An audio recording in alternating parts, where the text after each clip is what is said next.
Hello, I'm Neil Whelan, and welcome to the Wesleyan Podcast. Depending on when you listen to this, International Men's Day is, or was, on the 19th of November. And to mark the occasion, we've brought together colleagues from across Wesleyan to talk about a variety of issues that impact them as men. Wesleyan prides itself on supporting its colleagues across the group and across the country, and you get a real sense of that here.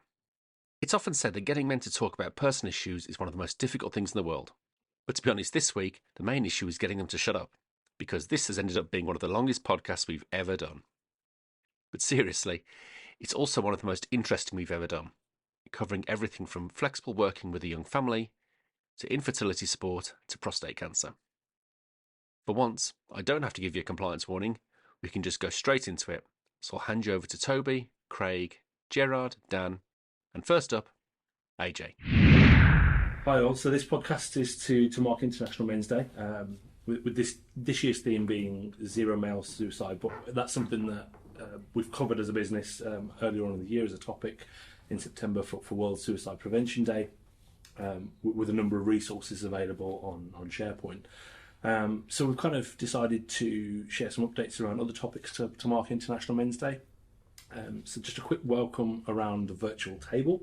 So I'm AJ Saini. I'm going to be talking about infertility support and kind of what other fertility support is available outside of just male infertility. I've got Dan Gampson, who will be talking about flexible working and how that's helped him and his young family. Gerard Adams and Craig Smith, who will be sharing some insights around prostate cancer, and Toby Hester, who will be sharing some insights around male menopause. So thank you all for being here and sharing your experiences. Thank you. I'm sure it'll be very enlightening, to say the least.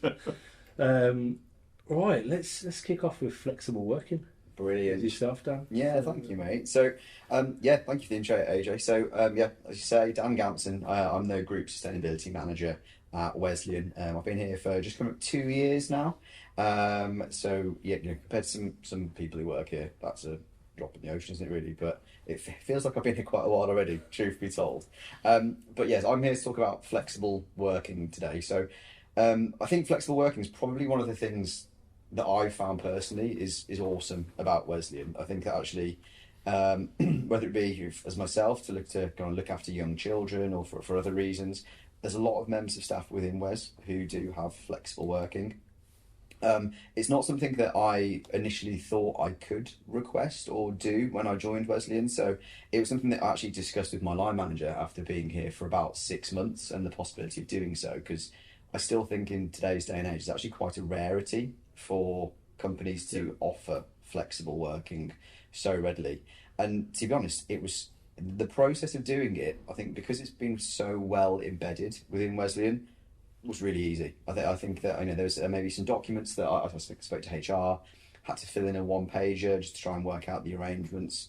Yeah, there's a conversation that took place with my manager, just working out the practicalities of making sure that the work could be condensed. And then, no issues whatsoever. We thought we'd give it a go. And I think there was perhaps a 3-month probationary period maybe that we worked out and then had another review and signed it off. And that's the way it's been ever since. So for the last 18 months, I've been working flexibly. There were almost like 2 options. It was either to get rid of one day completely and then therefore take like a 20% pay cut, or condense hours. So I wrote a bit of a business. I went down the condensing hours route, so I work 4 long days now instead. But yeah, you know what? It's invaluable. I think, as I said at the top of this, the rationale behind me working flexibly is because I've got a 1-year-old and a 3-year-old at home. We all know that childcare is so expensive. It's like £120 a day for them to go to nursery. But actually, regardless of the financial side of things, just you only have kids once, really. They're only going to be young, for such a short period of time, that you want to enjoy it, embrace it. And don't get me wrong, the amount of people, a little bit tongue-in-cheek, who are like, oh, on Mondays you sit around soft play, chatting to all the young mummies, having a coffee. They're hard days, don't get me wrong, as any carer. Harder than a work day. Yeah, sometimes when the kids wake up and they're on one, it's a nightmare. Yeah. But it's such a gift to be able to experience that. Again, talk different generations. I love my dad to death, but very much he was like, your mum doesn't work, I'm going to work to pay the bills, this, that, and the other. Yeah. And he'd walk back in at 6:30 and dinner would be on the table, and that was the kind of the mantra back when I was younger. So yeah, it's such a blessing to have that opportunity. I would thoroughly enjoy it. Do you need to do the business case or not really? Apply? I think that's for the form, that's for formal condensed hours, but there are you can have informal, flexible working, which you just arrange with your manager directly. For the formal one. We spoke it through because there were certain things, and again, you look at your work, your priorities and whatnot. So I don't recall it being a formal document that we did have to fill in. No, I wonder because I've started. I'm in the process. I'm only doing it as 1 day in 10. Yeah. Condensed hours. But I haven't done the form yet. Yeah. Well, there you go. So I've been doing for some few months now. So I have formally moved on to condensed working. Right. I work 4 long days and 1 short Friday morning. My mother's 89. I'm an only child. Yeah. She's got mobility and health issues. She's quite often going for medical appointments. I can move that half day around the week with my manager's approval. It's absolutely fantastic. As you can imagine, medical appointments are not always straightforward. They're not just a quick in and out. It's quite often, long periods of time, and I've got that flexibility to take her to those appointments myself. Get her out of the car, into the wheelchair, to the appointment. I also, I'm looking after her house now as well as my own, so there's plenty of jobs, organisational things that I need to be doing, and it just really helps having that time that I can spend dedicated to looking after her and making sure that her life is as comfortable as possible with the issues that she's got at the moment. So I found it really, really useful, and I can still get all my work done during the week as well. So there's almost like an unwritten rule as well. I don't know what your support network at work is like around you as well, but within a team or not, but we kind of have the mantra that as long as you get stuff done, absolutely. And that's where that element of flexibility comes in, because as you say, with parents and children and whatnot, you do have the odd appointment and whatnot, but even before going to working flexibly, in inverted commas, there was always actually get stuff done mentality. If you have to work an evening, so be it. And I think that's where trust comes into it quite a lot as well. Absolutely. And if you break that trust, then it takes a long time to repair it. But I think we're quite fortunate in that regards that we have that up front.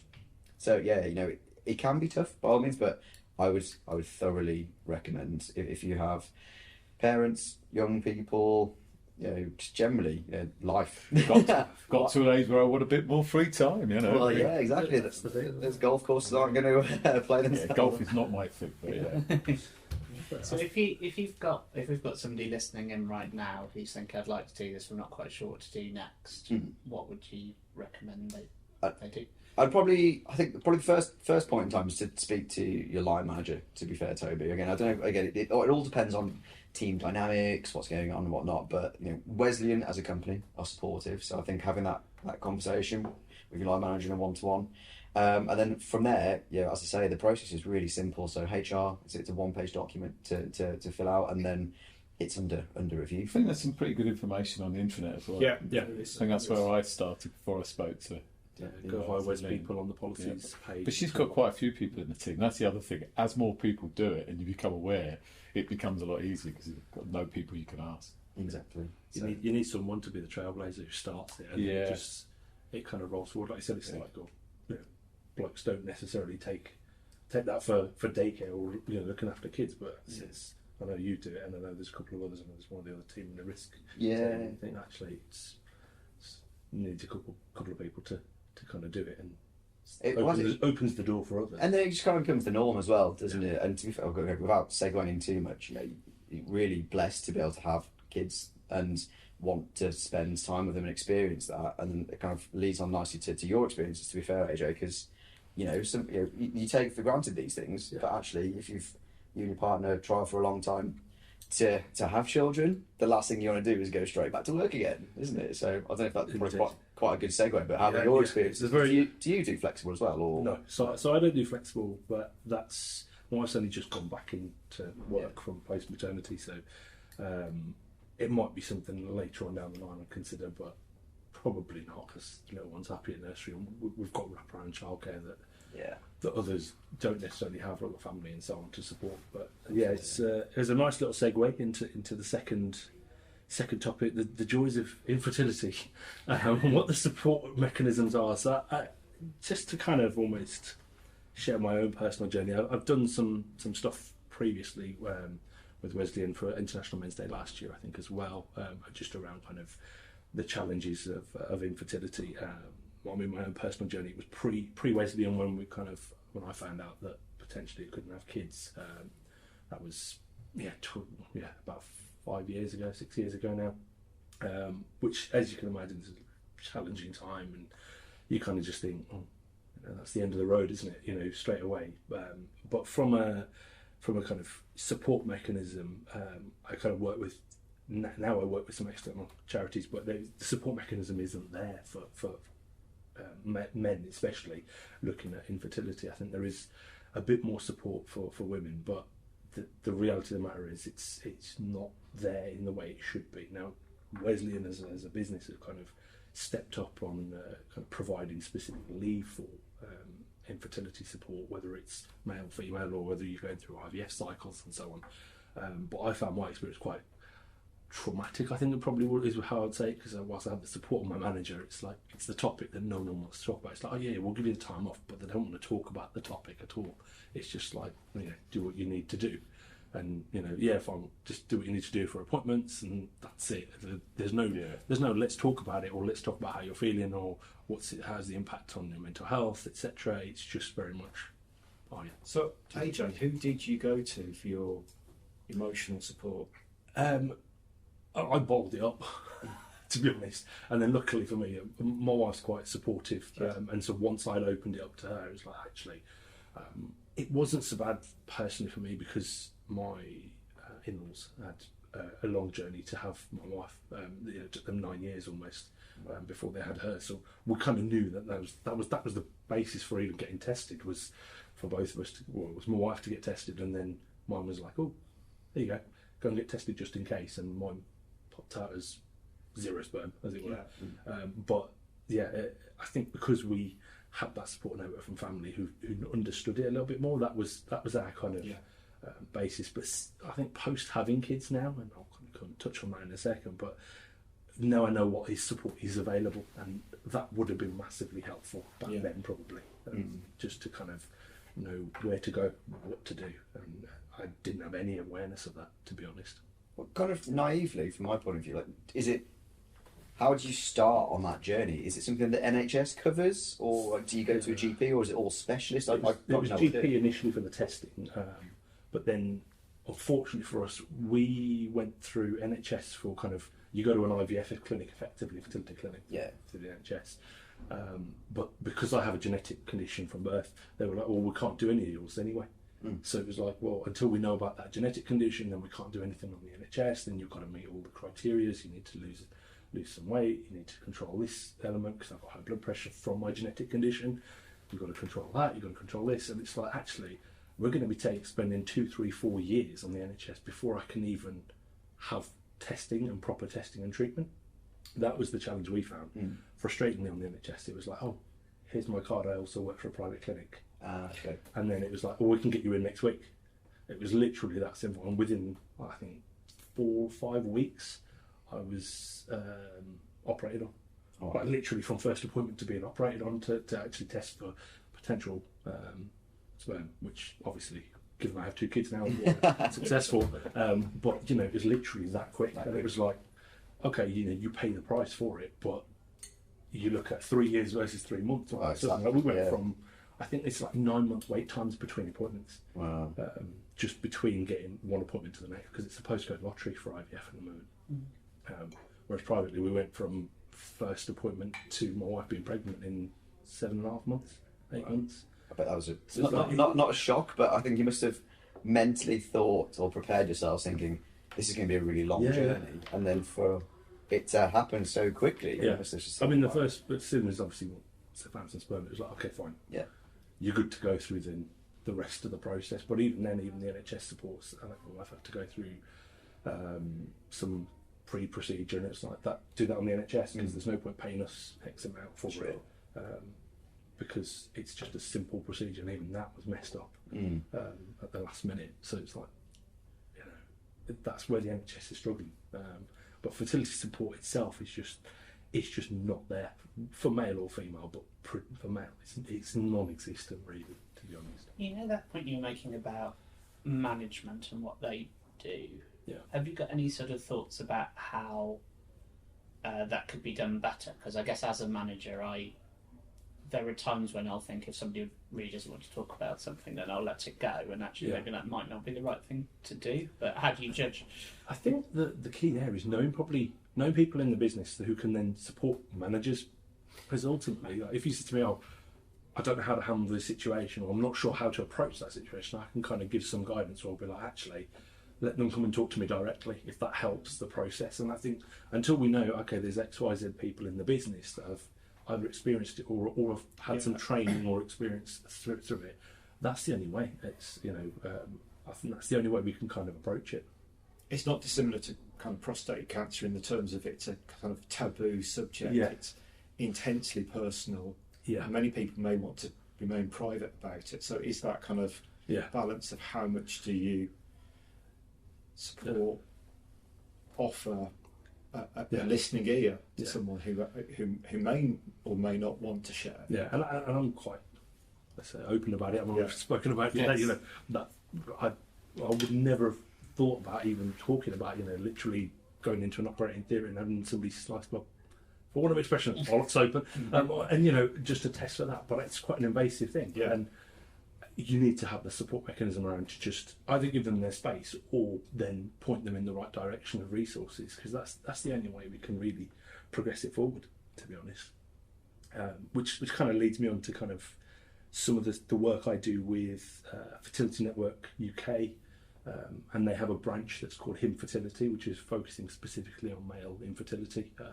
So they kind of do a lot of work on supporting men in, you know, International Men's Day as an example. There's an event in London specifically talking around male infertility, which is being run by Infertility, and I'm trying to just bring the subject to workplaces. So my kind of role as an ambassador for Fertility Network UK is how can we broach the conversation more and more in the workplace. So I'm kind of, that's my focus area, is what do we do to improve workplace fertility, because we've seen it with Wesleyan. When I came here and when we went through what was effectively our second round of IVF, there was no fertility policy. It was very much manager's discretion. Now we've gone to a bit more of a defined process. We've got dedicated 5 days off for potentially per IVF cycle, but actually the flip side is managers have to have that ability to say, actually, it's not about an IVF cycle, it's, oh, you've got a fertility issue, how do we address it? Use that time for addressing that specifically,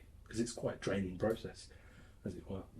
Was that the kind of the Kickstarter for enhanced maternity, paternity? Like, do you feel like actually with the changes in policies? Yeah, I think that whole employee value proposition has encompassed all of that, because actually we needed to improve as a business, and we have taken really positive steps in that regard.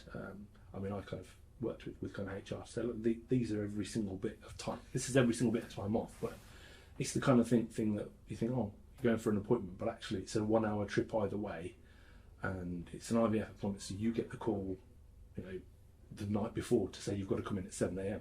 And sometimes it is literally as simple as that with the IVF stuff. My wife was, I think, every day for the last 5 days of the cycle, she had to go for morning appointments at 7 a.m.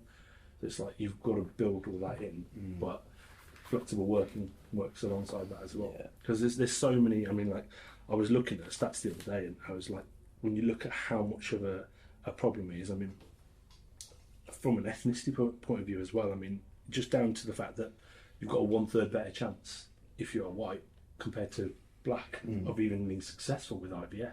There's the financial impact on their mental health. I mean, the recent study done by Fertility UK, they pointed out that 93% of people going through either infertility support or through IVF, etc., are struggling financially, or having an impact on their finances, just being able to manage it, which is, it's a staggering number. Yeah.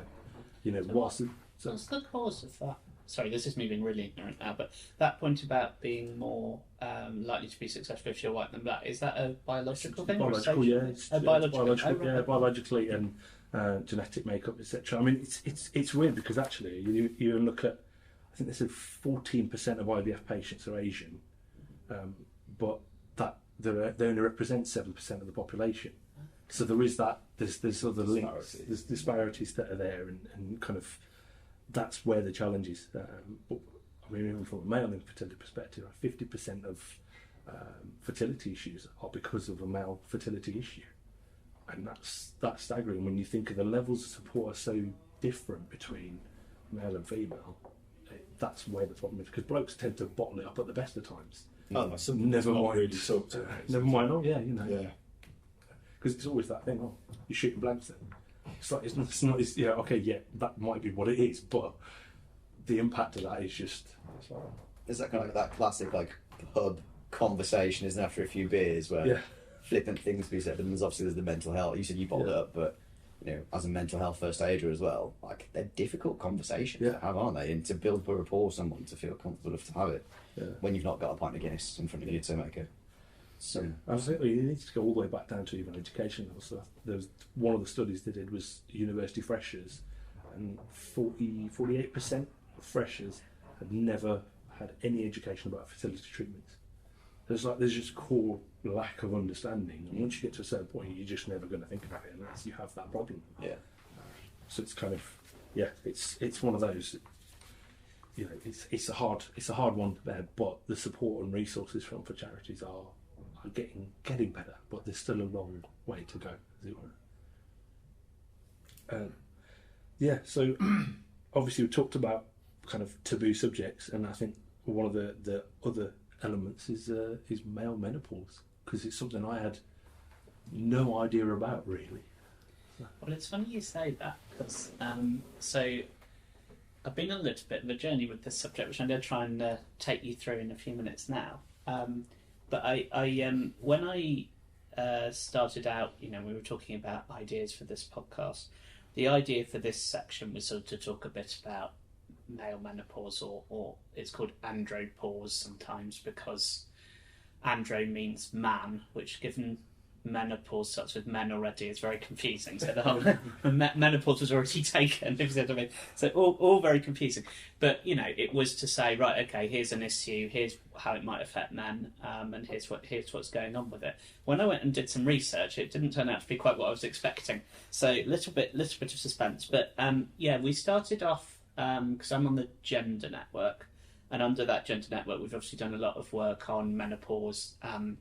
And the effect that has on women over time. And part of what we did on that was we looked at some of the information that we had on our sort of learning and development we learn for menopause, and there was a course on there, and I'd had a look at it, and there was a bit at the bottom that talked about male menopause and how menopause might affect men.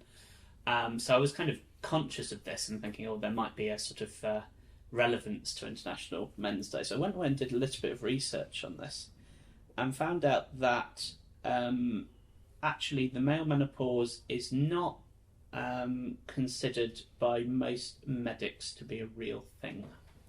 So that's I'm now talking about something that might actually not be real. So let's just explore that slightly more. So obviously both men and women actually, but men a lot more so, have testosterone in their body, which is the hormone. It's the hormone that regulates a lot of sort of male sexual function and things like that. But testosterone starts to reduce in the body over the period, and typically what happens is that it reduces just by a little bit every year, from when you're aged about 30 to about 40. But actually the latest research on this is that it's only reducing by about 1% each year for most people who are having sort of a common experience. Now there are people who don't have testosterone made in their body, you know, from birth, and that obviously causes some issues. And there are also examples where testosterone stops being made by the body. It's actually made partly out of cholesterol, I learned from when I was looking at research I did not know. But and that's called by the brilliant name of hypogonadism, which I assume that somebody had made up, but apparently it's a real word. So there we go. But that's very uncommon medical device, and probably, I mean, obviously if you have got that, then that's not going to be great, but probably isn't going to be a common experience. One need to ask whether testosterone's produced anymore. Yes, yeah, exactly, absolutely. I think there's some debate actually as to whether having low testosterone can lead to issues with obesity heart disease because of cholesterol, but research needs to be contested either way. So Okay. Not quite sure. There's any evidence one way or the other yet on that as to whether taking testosterone might help with your health.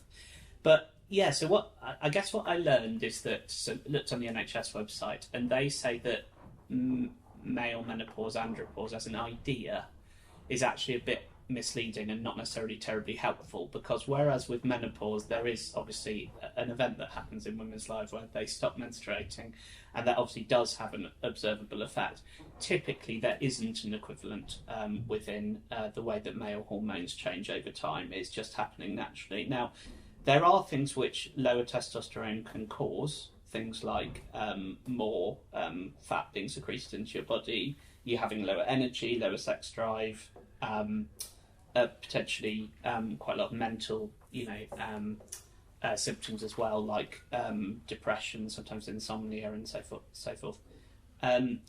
But actually, most of the research now says that these are probably as likely to be about lifestyle issues as they are to be about a particular period of your life and your testosterone getting lower. So it might be all kind of caught up in that, but the sorts of things that you'd expect your doctor potentially to say anyway as a result of those symptoms. So, are you getting enough sleep?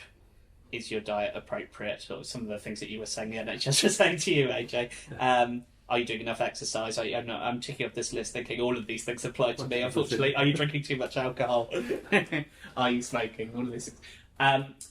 So typically where you've got those symptoms, even though they may potentially make you think, oh, perhaps this is a testosterone thing, perhaps this is a male menopause type thing, probably in most cases actually isn't that simple, and you should be looking a bit more about your lifestyle stuff. Now, there's a lot of stuff on the NHS website that talks about the issues that men often have with mental health in middle age, and this is a point I think I actually did a talk on at last International Men's Day a little bit about, the number of people who are bottling it up, as we were talking about, asking for help or not, and the extent to which people have really difficult issues with that, particularly probably for age 40 and beyond, and the extent to which suicide is a real genuine risk at that age and above as well. It's a really common cause of death, really, sadly, amongst men, much more elevated in men than women.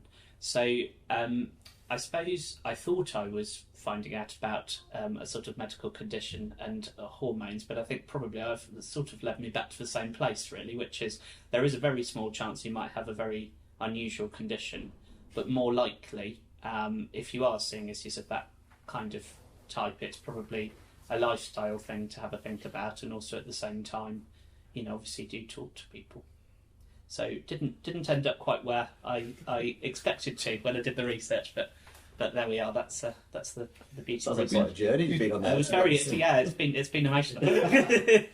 But you touched on a very real point, which is you get to we otherwise called the midlife crisis, yeah. And for men that's a really big issue, and it's we don't talk about that very much. I'm at the other side of midlife, which is great because I've been through all that, and it's horrible when you have bad times in the middle of your life. It's not something that we deal with very well, and we're getting so much better at. But maybe that's something we should try to really look at. How do we help people who are in those mid-years where their children are getting a bit older or are leaving home, and they're getting to that point where they're recognising the changes in their age and their position in life, which then leads on to the depressions and all the rest of it, and can lead to much more serious issues. I think that's right, and I think, as somebody who's just past 40 this year and is sort of feeling a bit midlifey, I think it can feel, it's a classic male thing, it feels as if it could be a bit self-indulgent. It's a bit like, oh, pull yourself together. It's not, it's midlife crisis, whatever. Are you going to go buy a car? Or are you going to, yeah, that's it. So again, it's just like saying, no, that's a feeling I'm actually having. What am I going to do? Yeah. And often talking. I guess, Talk to people about it, yeah.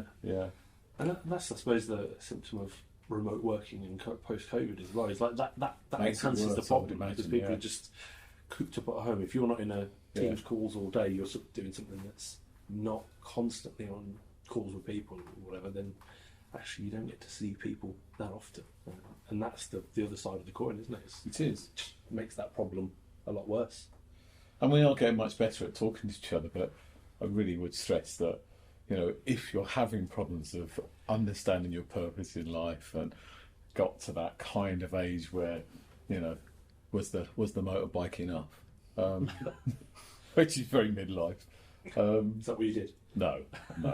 I'm push bikes. I only had 11, but I had to downsize. It's a go faster strike for something away you went. Literally, thank you, Toby. Yes, one is my pimp bike. It's metallic red and gold, and yes, I pimped that up, and yes, indeed. But yeah, so that's mine. But that's my 30-year main hobby.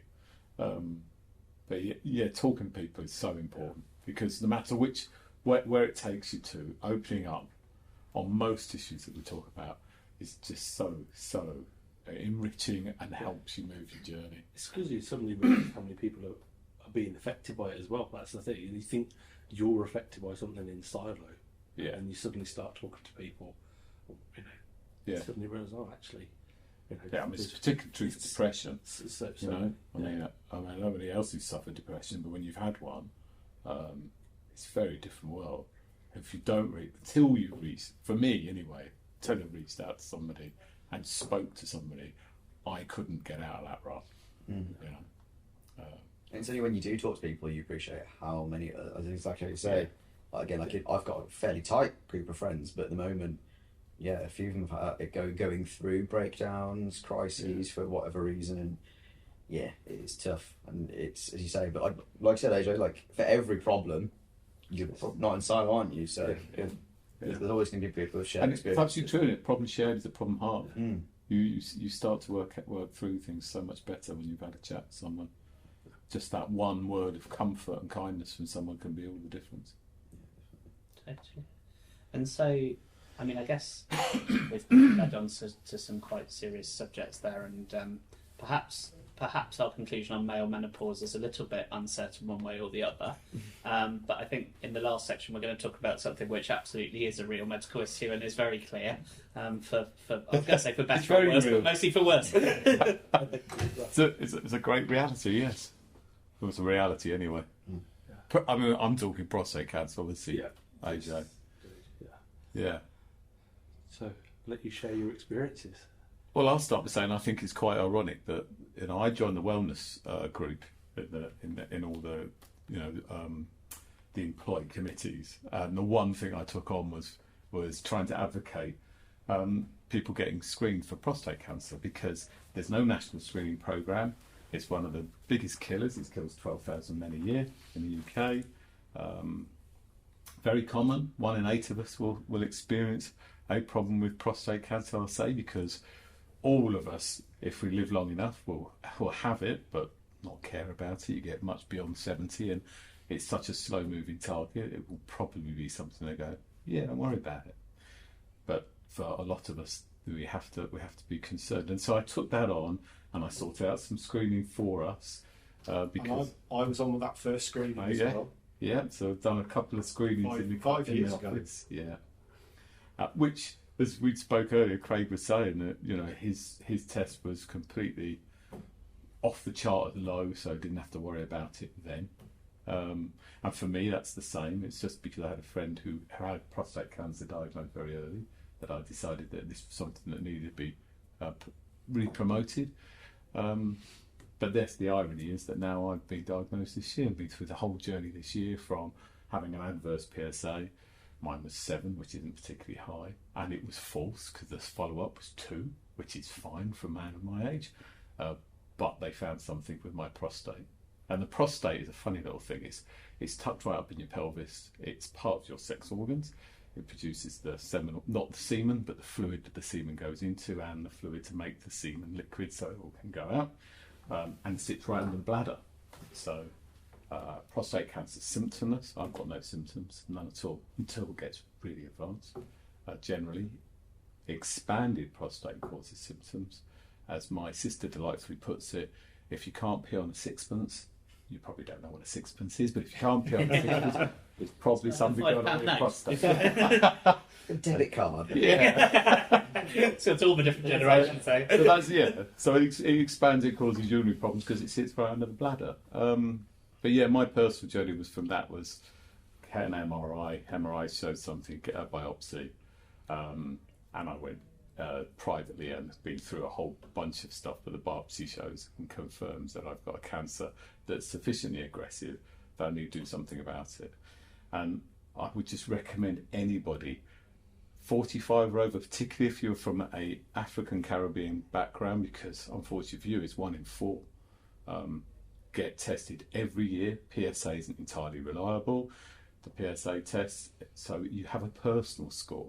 So it might be nothing, you might get slightly high and it'll be nothing, and it might be something, but you'll be able to tell if something's changing. If it's changing, that's the important thing to do. I know that for Craig... So it's 5 years since I had my first PSA and test, and it was, my score was below 1, which was fine. It got to 5 years and I thought, perhaps it's time I had another test, and my score this time was 12, so I've been referred to urology department at New Cross in Wolverhampton. I'm quite early on in this journey, so I've been through the MRI scan and I'm waiting for the date for the biopsy, which I'm hoping is going to be next week or possibly the week after. And then I should have something concrete. So it's the start of a journey.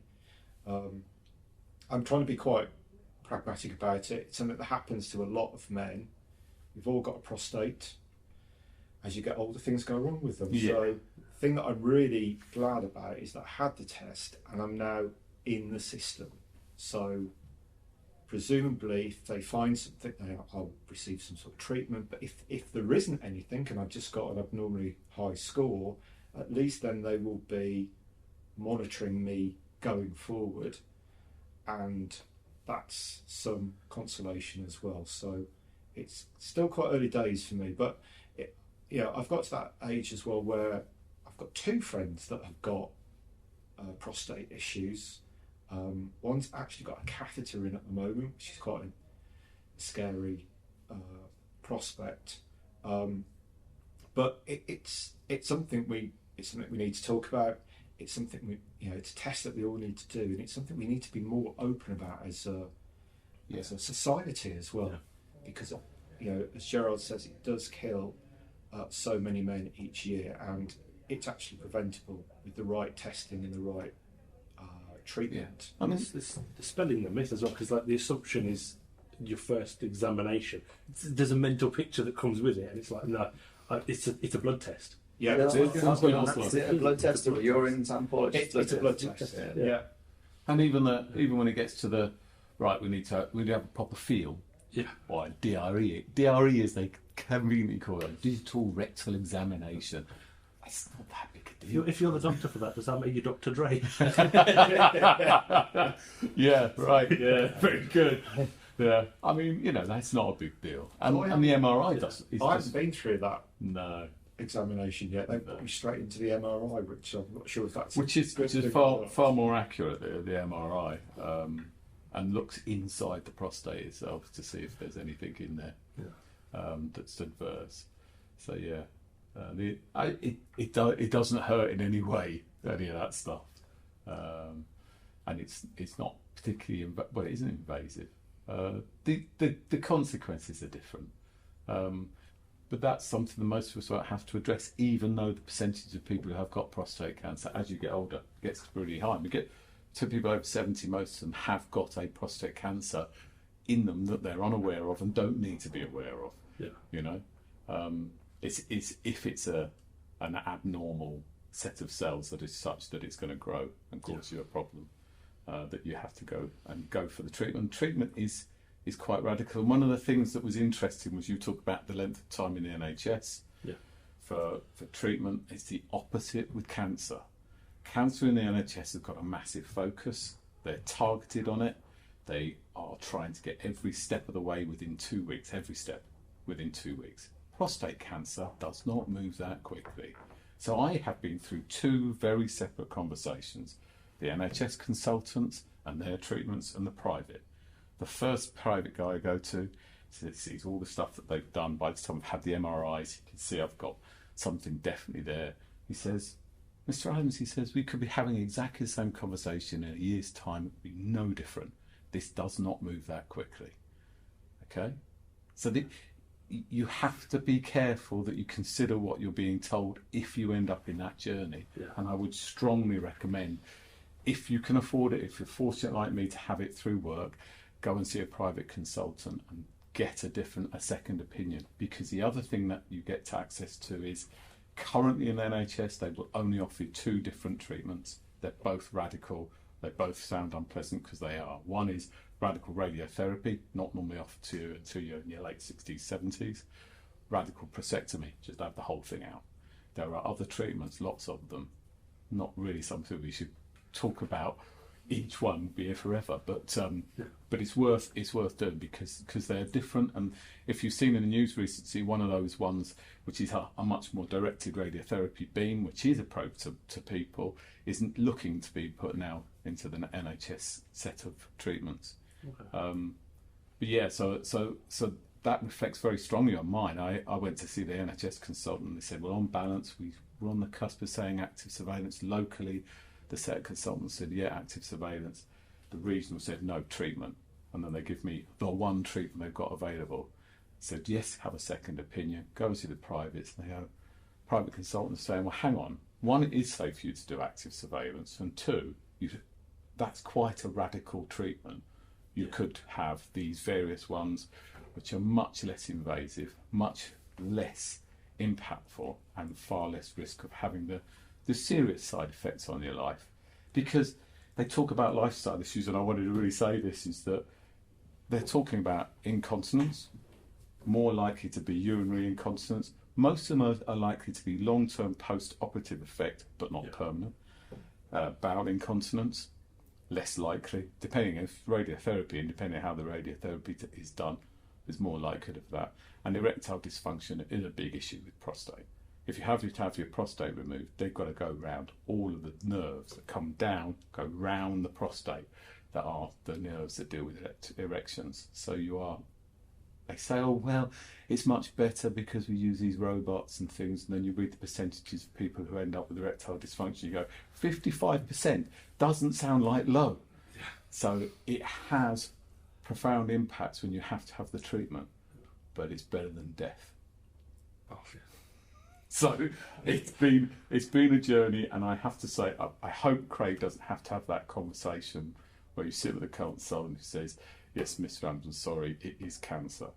Because no matter what you think about preparing for that, it's a very different thing. And it's fair to say, actually, there's a whole load of reasons why you might have a elevated PSA score, and that's why they do the MRI scan and then the biopsy. So there could be prostate inflammation, bladder conditions, all sorts of things that can be triggering that outcome. So it isn't always prostate cancer, but it is the primary concern.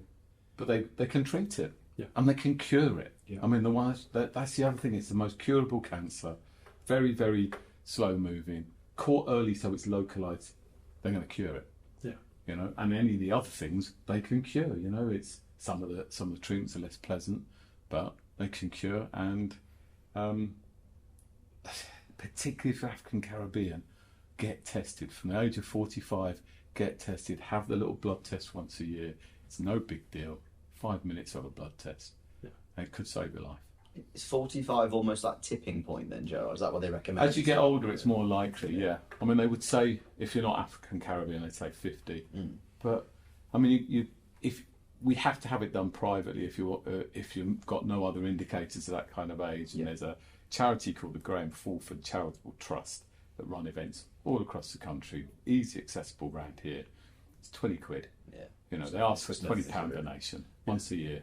And if that's going to save your life, it's absolutely nothing. Yeah. You know? It's that concept that people think, private treatment or private test, how much it's going to cost. And actually, when you say it's 20 quid, it's like, it's nothing, is it, really, in the grand scheme of things? No. And I'm sure if you contact them because you thought it was too much, you can't afford it, they would say, we're a charity, we'll do it for you. It's fine. Yeah, so.